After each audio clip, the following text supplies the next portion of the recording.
When you become a cyclist, you quickly discover the word quit is no longer in your vocabulary.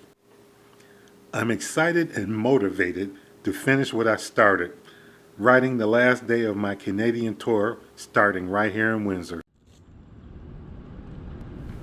The temperatures once again are forecast to hit the 90s, but the good news is there's a crosswind for most of the way, and later the winds will shift to the west, giving me a beautiful tailwind all the way home.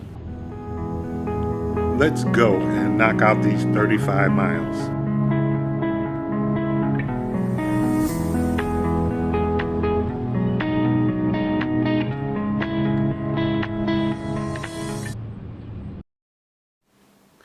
A little while ago, I was stopped at a light when a group of volunteers from the local church flagged me down. They were holding a car wash to raise funds for their ministry that feeds the less fortunate. So I asked them to talk about their ministry. St. Alphonsus Cares operates out of St. Alphonsus Church in the corner of Park and Goyu, and we have a community program. We serve food on Friday nights to the needy, and throughout the week we have activities that are free. There's a bingo, there's a hangout club, people can play games. We're going to initiate more programs in the fall, and we serve snacks when they come. Okay. That's who we are. They offered to wash my bike for free. I didn't have the time, but I was so moved by their kindness that I made a monetary donation. They insisted on giving me a bottle of water and their blessings for safe travels. It's moments like these that make the journey so special. I headed back to the Chrysler Greenway. This trail is part of the Trans-Canada Trail and is a 29-mile packed gravel path that stretches from Windsor back to the city of Leamington. Do not be fooled by the simple look of these greenways. There is so much to see out here, plenty of wildlife, plenty to keep you entertained.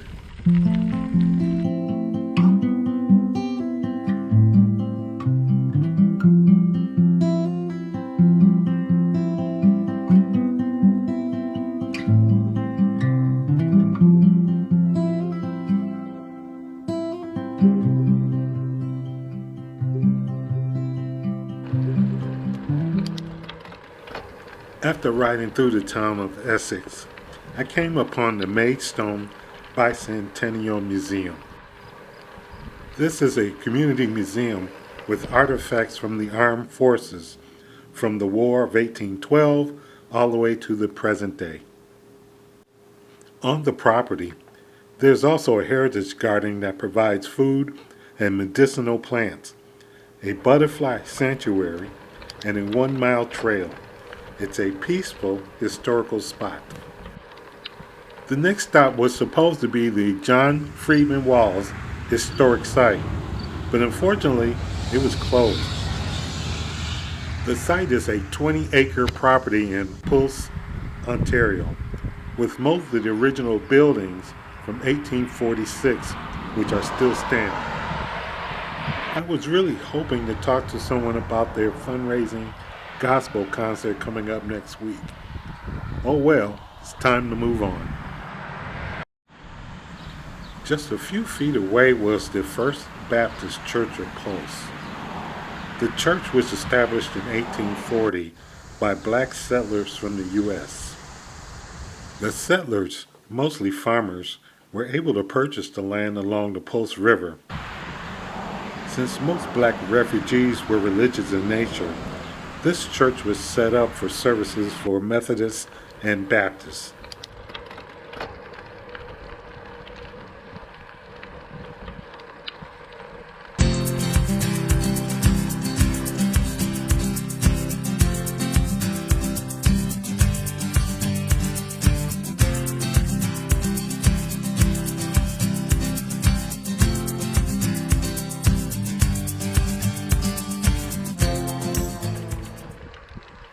There is a connection to the Earthwalk Trail coming up, which would lead you eventually to the city of Tillsbury.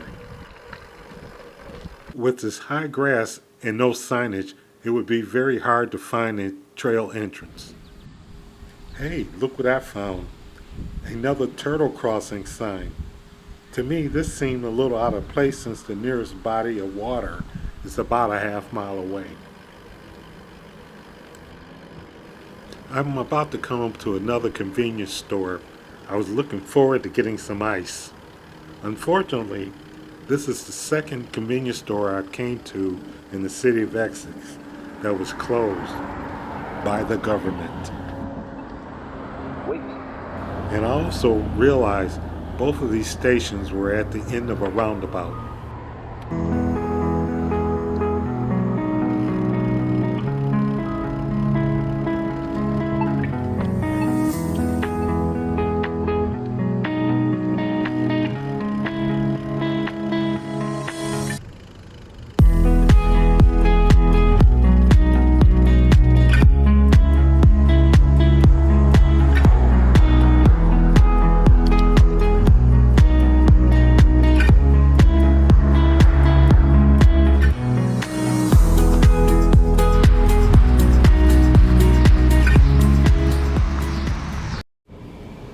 Made a much needed stop at the Naked Cup boutique restaurant to rest and refuel. Okay, I'm sitting here at the Naked Cup enjoying my Coca-Cola and my chicken wrap, and out of the clear blue sky it didn't start raining. Oh, by the way, they had real Coca-Cola made with real cane sugar. It was so refreshing.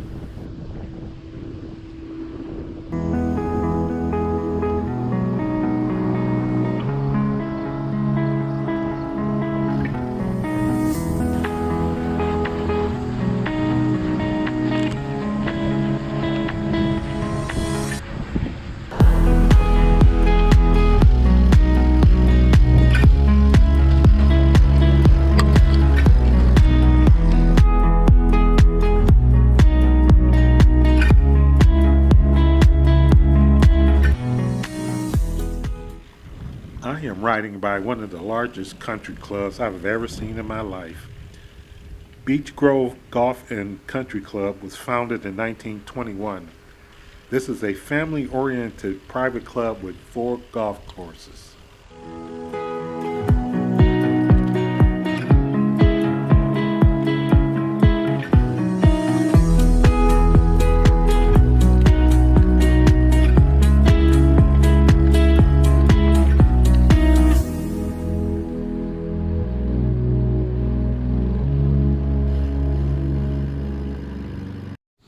I was so tempted to ride through the sprinklers to cool off. The groundskeeper told me this is the only golf course of the 4 that don't allow golf carts, which is pretty unique.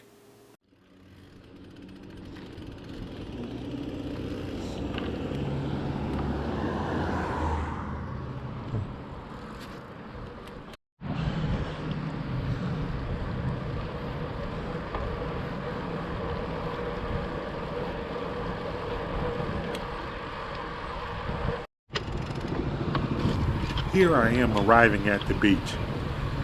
The Sandpoint Beach was closed on June 24th after the 3rd drowning this year.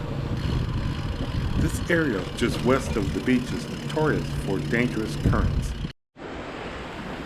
If you watched the first episode of my tour, I mentioned the currents in the Detroit River.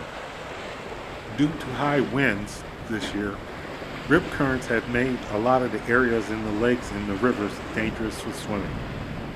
This would have been a nice place to dip my tire into the lake. I was able to get close enough and happy to take pictures of this beautiful totem pole.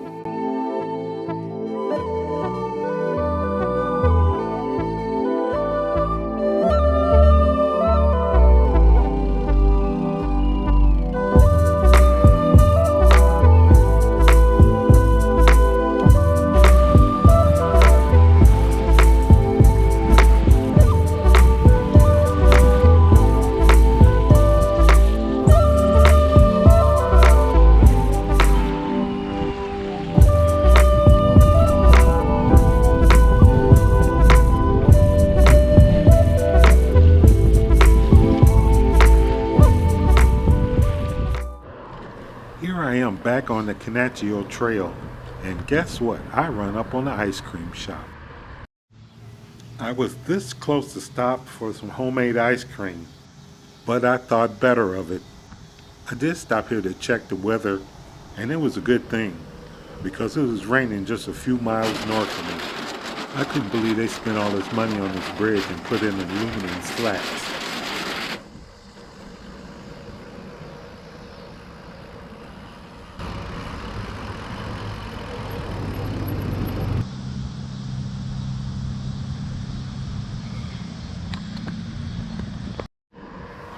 From here, I reconnected to the Riverfront Bike Trail. This trail is a 5.3 mile paved flat trail that leads you into downtown Windsor or back to Sandpoint Beach.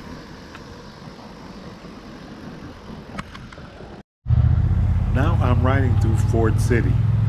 This area of Windsor was founded and developed by Ford Motor Company in the early 1900s. At one time, this Ford plant here employed 14,000 people. Today, Ford City is an artsy community with lots of great murals.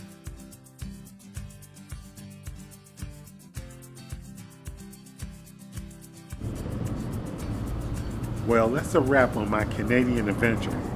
I learned so many things riding in Canada, especially about the Trans-Canada Trail. Did you know it's the longest trail in North America, spanning over 28,000 kilometers or 17,000 miles? Thanks for joining me on this incredible journey. Stay tuned for the next episode where I will share my top tips and tricks for bicycle touring in Canada. Until then, keep those wheels turning. This trip was one for the books, and I couldn't have finished it without your support. Leave a comment of your favorite part of the tour, give this video a thumbs up, and if you haven't subscribed already, please consider doing so. Your support motivates me to keep going.